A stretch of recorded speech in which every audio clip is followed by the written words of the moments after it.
ನೀವು ಒಂದು ಬಿಲ್ಡಿಂಗ್ ಕಟ್ಟಬೇಕಂತ ಅಂದ್ಕೊಂಡಿರ್ತೀರ ಅಥವಾ ಒಂದು ಮನೆ ಕಟ್ಟಬೇಕು. ಇದಕ್ಕೆ ಯಾವ ಯಾವ ಲೇಬರ್ ಟೀಮ್ಗಳನ್ನ ನಾವು ರೆಡಿ ಮಾಡ್ಕೋಬೇಕಾಗುತ್ತೆ, ಯಾವ್ಯಾವ ಟೀಮ್ಗಳಿಂದ ವರ್ಕ್ಡನ್ನ ನಾವು ತೊಗೊಳ್ಬೋದು. ಮೊದಲನೇದಾಗಿ ಮನೆ ಕಟ್ಟೋದಕ್ಕೆ ಒಂದು ಒಳ್ಳೆಯ plan, elevation design, structural design ಇದೆಲ್ಲ ಬೇಕಾಗುತ್ತೆ.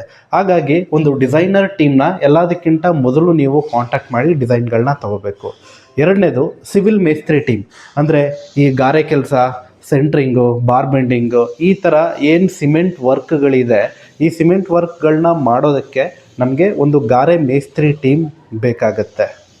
ಆಯಿತಾ? ಸೊ ಇದು ಒಂದು ಸ್ಕೆಲಿಟನ್ ಆಫ್ ಬಿಲ್ಡಿಂಗ್ ವರ್ಕ್ ಅಂತ ಹೇಳ್ಬೋದು, ಸಿವಿಲ್ ಮೇಸ್ತ್ರಿ ವರ್ಕ್. ಅದಾದಮೇಲೆ ನಿಮಗೆ ಎಲೆಕ್ಟ್ರಿಷಿಯನ್, ಯಾಕಂದರೆ ಇವಾಗ ಮೌಲ್ಡ್ ಆಗ್ತಾ ಇದ್ದಾಗ ಪೈಪಿಂಗ್ ಎಲ್ಲ ಮಾಡ್ಕೊಳ್ಳೋದಕ್ಕೆ, ಎಲೆಕ್ಟ್ರಿಕಲ್ ಗ್ರೂ ಕಟ್ಟಿಂಗ್ ಕೊಟ್ಕೊಂಡು ಪಾಯಿಂಟಿಂಗ್ ಮಾಡ್ಕೊಳ್ಳೋದಕ್ಕೆ ಎಲೆಕ್ಟ್ರಿಷಿಯನ್ ಬೇಕಾಗುತ್ತೆ. ನಾಲ್ಕನೇದು ಪ್ಲಂಬರ್ ಟೀಮ್, ಅಂದರೆ ಈ ನೆಲ್ಲಿಗಳು, line, exterior PVC line, tank fittings ಇದೆಲ್ಲ ಬಂದು ಪ್ಲಂಬರ್ ಟೀಮ್ ನೋಡ್ಕೊಳ್ಳುತ್ತೆ. ಕಾರ್ಪೆಂಟರ್ ಟೀಮ್, ಕಾರ್ಪೆಂಟ್ರಲ್ಲಿ 2 ಟೀಮ್ ಇದೆ. ಒಂದು ಡೋರ್, ವಿಂಡೋ, ವಾಸ್ಕಲ್ಗಳು, ಶಟರ್ನ ಮಾಡೋ ಟೀಮು, ಇನ್ನೊಂದು ಇಂಟೀರಿಯರ್ ಮಾಡೋ ಟೀಮ್. ಆಯಿತಾ? ಆರನೇದು ಗ್ಯಾಸ್ ಪೈಪಿಂಗ್. ಗ್ಯಾಸ್ ಪೈಪಿಂಗ್ ಅಂತ ಅಂದರೆ ಸಿಲಿಂಡರ್ಗಳ ಕೆಳಗಡೆ ಇಟ್ಟು ಕಿಚನ್ ಲೈನನ್ನು ಮೇಲ್ಗಡೆ ಎಳ್ಕೊಳ್ತೀವಲ್ಲ, ಗ್ಯಾಸ್ ಪೈಪಿಂಗ್ ಆ ಲೈನು. ಏಳನೇದು tiles labour, tiles, granite, marble work ಮಾಡೋದಕ್ಕೆ, ಸೊ ಆ ಟೀಮ್ ಬೇಕಾಗುತ್ತೆ. ಇನ್ನು ಪೇಂಟರ್, 8ನೇದು ಪೇಂಟರ್, ಮಾಮೂಲಿ ಎಕ್ಸ್ಟೀರಿಯರ್, ಇಂಟೀರಿಯರ್ ಪೇಂಟಿಂಗು ಬೇಕಾಗುತ್ತೆ. 9ನೇದು ಇಂಟೀರಿಯರ್ ಡಿಸೈನ್ ಟೀಮ್. ಸೊ ಇದರಲ್ಲಿ ನಿಮಗೆ ಡಿಸೈನರ್ಸ್ ಮತ್ತು ಇಂಟೀರಿಯರ್ ಕಾರ್ಪೆಂಟ್ರನ್ನ ನೀವು ನೋಡ್ಕೊಳ್ಬೇಕಾಗತ್ತೆ.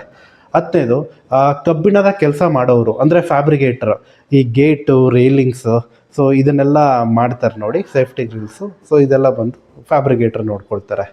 11ನೇದು ಮತ್ತು ಬೇರೆ ಬೇರೆ ಮಿಸ್ಲೇನಿಯಸ್ ವರ್ಕರ್ ಟೀಮ್ ಅಂತ ಹೇಳ್ತೀವಿ. ಅಂದರೆ ಬಿಲ್ಡಿಂಗ್ ಕೆಲಸ ಮಾಡೋದಕ್ಕೆ JCB ಬೇಕಾಗುತ್ತೆ, ಆಟೋ ಲೆವೆಲ್ ಕಂಟ್ರೋಲರು ಬೇಕಾಗುತ್ತೆ, ಮತ್ತು ನೇಮ್ ಬೋರ್ಡ್ ಹಾಕ್ಸ್ಬೇಕಾಗತ್ತೆ, ಆಟೋಮೇಷನ್ನು, ಅದಾದಮೇಲೆ ಟೆರೇಸ್ ಗಾರ್ಡನಿಂಗು, ಇಂಡೋರ್ ಪ್ಲಾಂಟ್ ಮಾಡ್ತಿದ್ರೆ ಇಂಡೋರ್ ಪ್ಲಾಂಟ್, ಮತ್ತು ಇಂಟರ್ನೆಟ್ ಎಳೆಯೋದಕ್ಕೆ ಸೋಲಾರು, ಗೀಝರು, ಇದೇ ರೀತಿ ಸಣ್ಣ ಪುಟ್ಟ ವರ್ಕ್ಗಳು ಬಿಲ್ಡಿಂಗಲ್ಲಿ ಏನು ಬರುತ್ತೋ ಸೊ ಅವ್ರ ಟೀಮ್ಗಳು ಕೂಡ ನಮಗೆ ನೆಸೆಸಿಟಿ ಇರುತ್ತೆ. ಇದೇ ರೀತಿಯ ಹೆಚ್ಚಿನ ಮಾಹಿತಿಗೋಸ್ಕರ ಸೊ ನಮ್ಮ ಯೂಟ್ಯೂಬ್ ಪೇಜನ್ನು ಫಾಲೋ